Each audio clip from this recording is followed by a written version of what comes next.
ভাই এই কোরআনের জন্য সর্বপ্রথম জীবন দিল কে? ইসলামের জন্য, এই কোরআনের জন্য সুমাইয়া। নাম কে? হুজুর বলে ফেলেছেন সুমাইয়া। সুমাইয়া জীবন দেয়, খাদিজা সম্পদ দেয়, মরিয়াম দুনিয়ায় থেকে মারিয়াম জান্নাতের ফল খায়, আর আমাদের নারীর রাস্তা দিয়ে হেঁটে গেলে বলে মাল কি সত্তার ভাই। কথা কয় না? হাট বাজারে মার্কেটে যাও দেখো শুধু নারী, আরে কেউ যে আবার সেজে গুজে করছে দোকানদারি, কেউ যে আবার মেকআপ করে চালায় হোন্ডা গাড়ি, কিয়ামতের আলামত এসে গিয়াছে, তাই তো নারী বেপর্দায় রাস্তায় চলেছে। বন্ধুরা আমার, সময় আমি নষ্ট করব না। ভাইরা আমার, সুমাইয়া রাদিয়াল্লাহু তাআলার লজ্জা স্থানে আবু জেহেল বল্লভ দিয়ে আঘাত করে করে করে করে দুনিয়ার জমিন থেকে বিদায় করেছে। ওরে মা,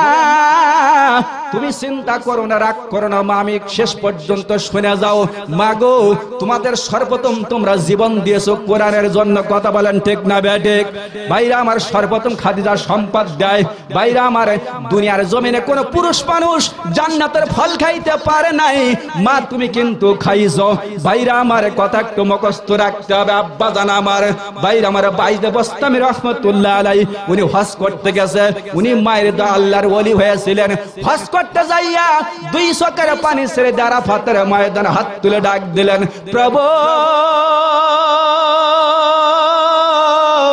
আল্লাহ, লক্ষ লক্ষ টাকা খরচ করে হজ করেছি, মাবুদ গো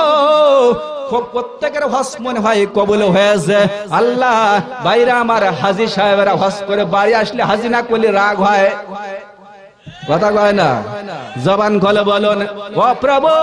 আমি জানতে চাই বাইজিদ, আমি জানতে চাই আল্লাহ কার হজ কবুল হয় নাই, এই কথাটা আমি একটু জানতে চাই। ভাইরা আমার, এই কথা বলে উনি ঘুমিয়ে গেলেন। ঘুমের মধ্যে স্বপ্নে দেখছেন, ও বাইজিদ, এই যে মানুষ হজ করেছে সবার হজ কবুল হয়েছে, এক ব্যক্তির হজ কবুল হয় নাই, নাম তার মোহাম্মদ বিন হারুন। জোরে কোন মারহাবা।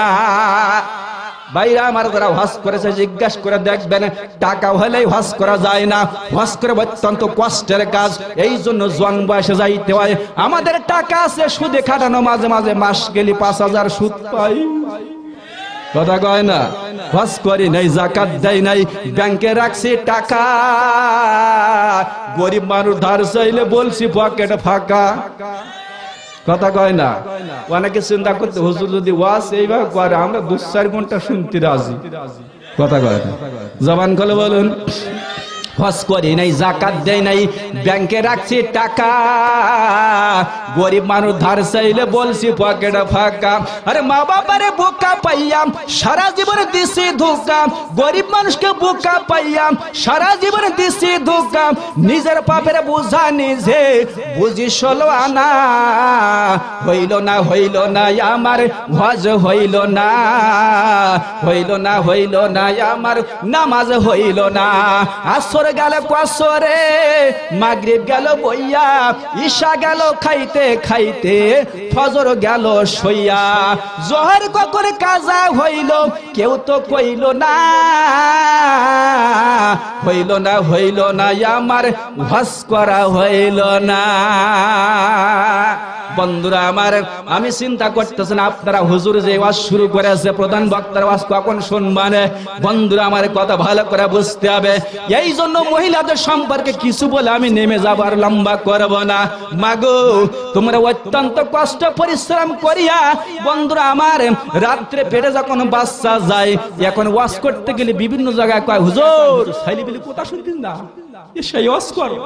আমি কইলাম, লাগাইছো নইল গাছ, তোমার কেউ কে এটা পলিটেন কবে? কথা কয় না? জবান গলে বলেন, পেটে যখন বাচ্চা যায়, বাইরে আমার পালঙ্গর পারে হেলাম দিয়ে, এটার নাম কি? জোরে কোন। এইটার মধ্যে ভাই সিরিয়াল ঢুকায়া নায়ক নায়িকা কিভাবে জড়াজড়ি করে, বাইরে আমার কিভাবে ডাসাডাসি করে, কিভাবে কিস দেয়, কিভাবে বাইরে আমার প্রেম প্রীতি করতে হয়, কিভাবে পরক্রিয়া করতে হয়, এগুলো সব কিছু বন্ধুরা আমার চিকিৎসা বিজ্ঞানীরা বলেছেন। শিশুর বয়স যখন 3 মাসের বেশি হয়ে যায়, তার কানে শুনতে পায়, চোখে দেখতে পায়, তাহলে তোমার বয়স, তোমার পেটের বাচ্চার বয়স 6 মাস, মা তোমার সে সুন্দর নারী কবরে শুয়ে আছে, তোমার সে স্বাস্থ্য ভালো, দেখতে ভালো, হাঁটি ভালো, সুন্দর, কিন্তু তারা কবরে শুয়ে আছে। মাগো তুমি চিন্তা করো, দেখো কত যে সুন্দর নারী কবরে শুয়া রয়াছে, কত কালো দেখো না ভাবিয়া। বন্ধুরা আমার, ও মা পালঙ্গর পারে হেলাম দিয়ে তুমি দেখতেছ, এই জন্য বন্ধু পেটে বাচ্চা থাকতে কোরআন তেলাওয়াত করতে হয়। এই জন্য তুমি না করিয়া পালঙ্গর পারে হেলাম দিয়ে কিভাবে সুন্দরভাবে ওই যে ময়ূরী কিভাবে ডান্স দেয়, বাইরে আমার বুবলি কিভাবে ডান্স দেয়, পূর্ণিমা কিভাবে ডান্স দেয়, বাইরে আমার মাহিয়া মাই কিভাবে ডান্স দেয়, বন্ধুরা আমার এরকম মৌসুমী কিভাবে ডান্স করে, বাইরে আমার কিভাবে জড়াজড়ি করে, সুন্দরভাবে তুমি দেখলে পেটেরটাও হইল ভাই মিশা সওদাগর। কথা কয় না, ডিপ জল হয় কি হয় না বন্ধুরা আমার। কারণ এখন এত সুন্দর ফার্স্ট ক্লাস মেকআপ উঠেছে, আমার মতো কুচকুচি কালো বিশ্রী ফার্স্ট ক্লাস সুন্দর মেয়েকে বিউটি পার্লারে ঢুকে আধা ঘন্টা পর 40 বছর বয়সে ঢোকে বেরোই সাদা রড লাইটের 20 বছর আপা। কথা কয় না বন্ধুরা আমার, কথা ভালো করে বুঝতে হবে। এমন টাইট ফিটিং জামা পরে কুরআন শরীফ ছুঁয়ে বলতেছি না, দেখলি না কানা হুজুর না, এ ডিজিটাল হুজুর। কথা কয় না,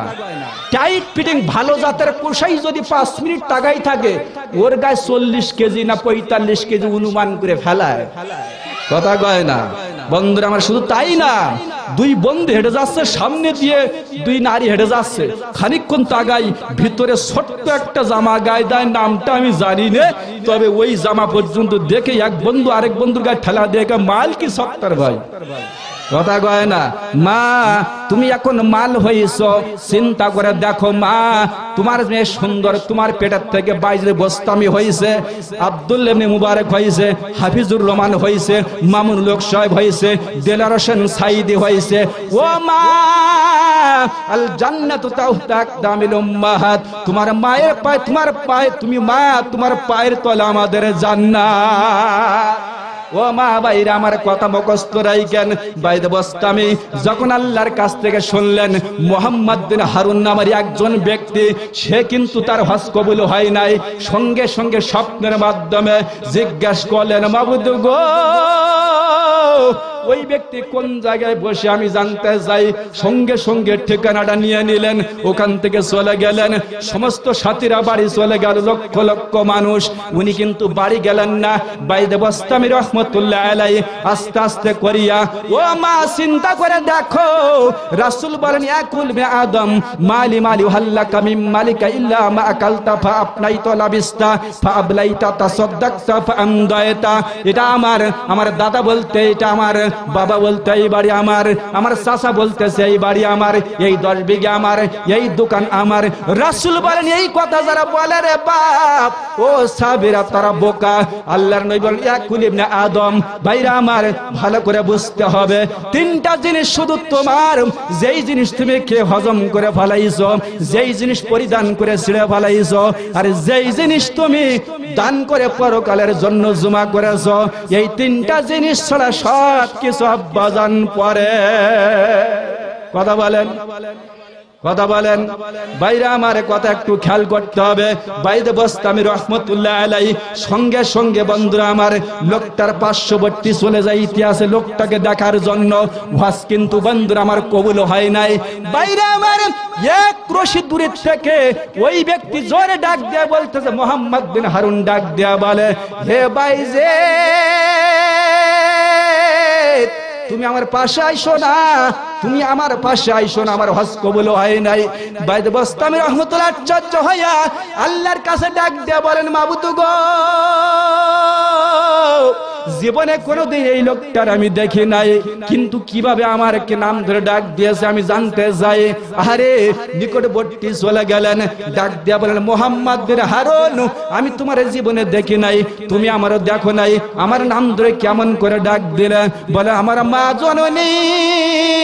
মৃত্যুর সময় আমার জন্য খাস করে দোয়া করে গেছে, আল্লাহ গো জীবনে কিছু চাই না, পরের বাড়ি কাজ করে মানুষের মতন মানুষ করেছে, সন্তান রে তাহাজ্জুদ পড়ে দোয়া করতেন ভাইজান আমার মা মৃত্যুর সময় আমার জন্য দোয়া করে গেল ও আল্লাহ দুনিয়ার জমিনে কোন জায়গায় কি ঘটে অঘটন ঘটে সব কিছু যেন আমার মোহাম্মদ বিন হারুনের সামনে থালার মতো ভাষায় দাও জোরে কোন মারহাবা সঙ্গে সঙ্গে নিকটবর্তী চলে গেলেন ও মোহাম্মদ বিন হারুন রে আমি জানতে চাই তোমার হজ কেন কবুল হয় নাই ভাইরা আমার বাইরে বসতে আমি চোখের পানি ছেড়ে দিয়ে কান্দে ইব্রাহিম ভাইরা আমার মোহাম্মদ বিন হারুন ওই কাঁদতেছে চোখের পানি ছেড়ে দিয়ে দুইজন কাঁদতেছে বন্ধু আমার কাঁদতে কাঁদতে জিজ্ঞাসা করতেছে তোমার হজ কেন কবুল হয় নাই বলে বাইজে আমি এক নাই দুই নাই আজ 28 বছর পর্যন্ত হজ করতেছি হজের শেষে গায়েব থেকে একটা আওয়াজ আসে আমি যখন আরাফাতের ময়দানে বসে দুই চোখের পানি ছেড়ে দিয়ে কান্দি গায়েব থেকে আওয়াজ আসে মোহাম্মদ বিন হারুন 28 বারে কেন তুই 28,000 বার যদি হজ করিস তোর হজ আমি কবুল করব না আব্বাজান চিন্তা করে দেখুন মারে ও আম্মাজান বোনেরা আমার তোমরা চিন্তা করে দেখো এই যে সুন্দর পৃথিবীর জমিনে তোমাদের পেটের মধ্যে আল্লাহর ওলিরা পয়দা হয়েছে বন্ধুরা আমার বাইদ বস্তামি রহমতুল্লাহ আলাই চোখের পানিগুলো কাঁদতে কাঁদতে বুক ভাসাইয়া ভাসাইয়া সঙ্গে সঙ্গে জিজ্ঞাসা করলেন মোহাম্মদ বিন হারুন তোমার জীবদ্দশায় কি ঘটেছে আমি জানতে চাই বলে আমি বলবো না বলে আমি তো শুনবো না বলতেই তোমাকে হবে এই কথা যখন বললেন বন্ধুরা আমার সঙ্গে সঙ্গে বাইরা আমার মোহাম্মদ বিন হারুন জীবনের ইতিহাসের আমলনামা খুলে দিয়েছে ও বাইজে আমি ছিলাম গরিব মানুষ আমি ছিলাম গরিব মানুষ সারাদিন মানুষের বাড়ি কাজ করে 3টা 2টা বাঁচত বাড়িতে চলে আসতাম আসার পরে এসে দেখতাম স্ত্রী সুন্দর মুখের দিকে তাকাইলে আমার জীবনের সমস্ত কষ্ট দূর হয়ে যাইত দুঃখের বিষয় একদিন বাড়িতে আসছে এসে দেখে মা আমার পিছনে স্ত্রী আমার সামনে দুইজন ঠোকাঠকি বাইরে আমার শুরু হয়ে গেছে বর্তমান সমাজে এই রোগ আছে না নাই কথা কয় না এ রোগ আছে না নাই আম্মা জান চিন্তা করে দেখো ও আমার বোনেরা ও আমার আম্মারা ও মা তুমি চিন্তা করে দেখো তোমার পেটে যখন একটা সন্তান থাকে আইরে বাবা যুবকেরা একটু চিন্তা করে দেখো স্ত্রী পেটে যখন একটা সন্তান থাকে তোমার স্ত্রী ঠিক মতো খাইতে পারে না মা গো ওই সন্তান শুধু তাই নয় 4,500 লাথি মারে 9 মাস 8 মাসে 4,500 কলিজায় লাথি মারে ওই সন্তান তোমার স্ত্রী উঠে বসতে পারে না শুইতে পারে না খাইতে পারে না কত কষ্ট করে তোমার মা কিন্তু তোমাকে পেটে রাখিয়া ওই রকম কষ্ট করেছে এই জন্য আল্লাহ বলেন ওয়া কুল্লাহুমা কওলান কারীমা আল্লাহ বলেন মায়ের সাথে শব্দ পর্যন্ত উচ্চারণ করিও না আরে সুন্দর ব্যবহার করো তুমি যখন ছোট্ট ছেলে তোমাকে কোলে করে নিয়ে রাস্তায় ঘুরেছে তুমি জিজ্ঞেস করেছো বাবা এটা কি মা এটা কি তুমি বলেছে বাবা এটা ছাগল এটা কি ছাগল এটা কি ছাগল 50 বার জিজ্ঞেস করেছো মা কোনোদিন কিন্তু রাগ হয় নাই তোমার ছোট্ট বল হাতে দিয়েছে খেলনা হাতে দিয়েছে ওই খেলনা তুমি ফেলে দিয়েছো তোমার আব্বা বারবার উঠাই দিয়েছে মা উঠাই দিয়েছে একবার রাগ করে নাই আর এখন তুমি বড় হয়ে গেছো বাড়িতে যখন আসো দূর থেকে বাড়ি থেকে সাতক্ষীরা থেকে খুলনা থেকে যশোর থেকে যদি জিজ্ঞাসা করে বাড়ি আইছিস বাবা কোন সময় খাইলি কত টাকা কামাই করেছিস কয়টা পর্যন্ত কাজ করেছিস বাসে আইস না নসি মনে আইছিস ইজি বাইকে আইছিস একবার দুইবার তিনবার জিজ্ঞাসা করলে ওই বাড়ি আইসে বুক আর করে শুরু হয়ে কথা কয় না আছে না এই রোগ আছে তুমি চিন্তা করে দেখো মা ও আব্বা জান তুমি চিন্তা করে দেখো তোমার আব্বা ওই সাতক্ষীরা থেকে যশোর থেকে টাকা কামাই করে হোটেলের সামনে মিষ্টির দোকান দিয়ে সামনে আসছে পকেটে টাকা পেটে বড় খোদা একবার মিষ্টির দিকে তাকায় একবার আব্দুল কাদেরের কথা মনে পড়ে আমার আব্দুল কাদেরকে কি খাওয়াইবো তার লেখাপড়া কেমন করে শেখাইবো তুমি চিন্তা করে দেখো এই টাকার দিকে একবারে তাকায় তোমার কথা একবারে মনে পড়ে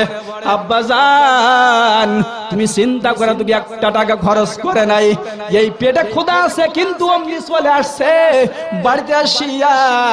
সমস্ত ঘাম মোছার আগে তোমাকে কোলে করে নিয়ে দুই মুখে চুমা দিয়েছে এই বাপকে আজকে কবরে রাখিয়া মাকে কবরে রাখিয়া আজকে যারা আমার এই মজলিসে বসে আছে আমি মুসাফির মানুষ বাইরে আমার এই 200 কিলোমিটার দূর থেকে আসলাম আমি মুসাফির মানুষ আমি খাস করে আপনার জন্য যেই দোয়া করব সেটা কবুল হবে রাসূল যদি সত্য হয় আল্লাহর নবী যদি সত্য হয় অবশ্যই কবুল হবে মুসাফিরের দোয়া কবুল হয় এই জন্য বাইরে আমার আসেন যারা আশপাশ ঘোরাফেরা করছেন আসেন আব্বা জান তুমি চিন্তা করো আমি যে কথা বলতেছিলাম বাইরে আমার অন্তরে একমাত্র ভয় রাখতে হবে কার জবান খুলে বলুন কার আল্লাহর রে ডাক রে বান্দা আল্লাহর রে ডাক যখন তুমি ছোট্ট ছিলে ডাকছিল না মুখে তরল খাবার দিলেন আল্লাহ তোমার মায়ের বুকে কথা বলেন সেই আল্লাহরে ভুইল না রে জীবন থাকার যাকো সেই আল্লাহরে ভুইল না রে জীবন থাকার যাকো আল্লাহর রে ডাক রে বান্দা আল্লাহর রে ডাক বন্ধুরা আমার কথা ভালো করে বুঝতে হবে মুহাম্মদ বিন হারুন ডাক দিয়া বলে জানতে চাই ভাইরা আমার বাইদ বাস্তামি রাহমাতুল্লাহ ডাক দিয়া বলতেছে কি কারণে তোমার হজ কবুল হয় নাই বলে স্ত্রী মা গন্ডগোল লাগাইছে কিছুই বলি নাই দ্বিতীয় দিন আসছে আবার গন্ডগোল লাগাইছে তৃতীয় দিন আসছে এভাবে গন্ডগোল শুরু হয়ে গেছে বন্ধুরা আমার 3 নম্বরে যেদিন আমার সামনে মা বসে আছে পিছনে কিন্তু আছে আমার অত্যন্ত সুন্দর স্ত্রী গালিগালাজ করে মাও গালিগালাজ করে এমন সময় পেরেন আমার ঠিক ছিল না আমি এমন জোরে একটা লাথি মেরেছিলাম মা দক্ষিণে বারান্দার থেকে নিচে পড়ে ছটপট করতে করতে বেহুশ হয়ে গেল জোরে নাউজুবিল্লাহ বেহুশ হয়ে গেল বন্ধুরা আমার এক বদনা পানি আমি মাথার পরে ঢালতে থাকলাম ঢালতে ঢালতে ঢালতে ঢালতে বাইরে আমার হঠাৎ করে মার হুঁশ হলো মা দক্ষিণে আমার দিকে তাকাইয়া কানতে কানতে ডাক দিয়ে বলে বাবা গো ও বাবা তোর আব্বাজান ছোট্টবেলায় মারা গেল আমি সারাদিন মানুষের বাড়ি ঝিয়ের কাজ করে ঘরে তোরে মানুষ করেছি বিবাহ দিয়েছে আজকে তুই যে কাজ করেছিস ভালো করেছিস আমি শেষ বেলায় তোর জন্য কাজ করে দোয়া করে গেলাম তোর জন্য দোয়া করে গেলাম এ ভাই বিন হারুন মুহাম্মদ বিন হারুন রে তোর জন্য দোয়া করে গেলাম तमाम পৃথিবীর কোন জায়গায় কি ঘটে আল্লাহ এটুক যেন তোর জন্য আল্লাহ কবুল করে দেখতে পাস কিন্তু আল্লাহ যেন তোর একবার হলো জাহান্নামের মধ্যে ঢোকায় দেয় জোরে নাউজুবিল্লাহ আলহামদুলিল্লাহ আমরা যে কথা শুনতেছিলাম যে আসলে মায়ের খেদমত মা দক্ষিণ আজকে আপনি আমি কোনো মায়ের কোনো না কোনো মায়ের গর্বে আপনি আমি হয়েছি ঠিক না এই জন্য আমি অনুরোধ করে বলে যাব কেউ মাকে কষ্ট দিবেন না মাকে কেউ কষ্ট দিবেন না কারণ হলো এই পৃথিবীর জমিনে ভাই এমন একটা জিনিস মা এই মা দক্ষিণী কষ্ট করে আপনাকে আমাকে লালিত পালিত করেছে বন্ধুরা আমার এই জন্য খাস করে আমি আপনাদের কাছে অনুরোধ করে যাব কারণ পৃথিবীর জমিনে দেখেন মানুষের বর্তমান সমাজে ধর্ষণ জিনা বেবিচারে খুন খারাপি এমন কি ভোলার একটা সন্তান আপন মাকে 6 টুকরা করে 6 জায়গায় পুঁতে রেখেছে এই ইহকালও গেছে পরকালও গেছে চিন্তা করে দেখুন এই জমিনে শুধুমাত্র কোরআনের জ্ঞান না থাকার কারণে আজকে আপনার আমার সন্তানের হক সম্পর্কে পিতামাতার হক সম্পর্কে আলোচনা করতে হলে সময়ের প্রয়োজন আসলে আজকে ভাঙা গোড়ার অবস্থায় যেটুকু বললাম এজন্য ভাই সংক্ষেপে এই দুনিয়ার জমিনে ন্যায় নীতি বর্তমান সমাজে অত্যন্ত কম হয়ে গেছে।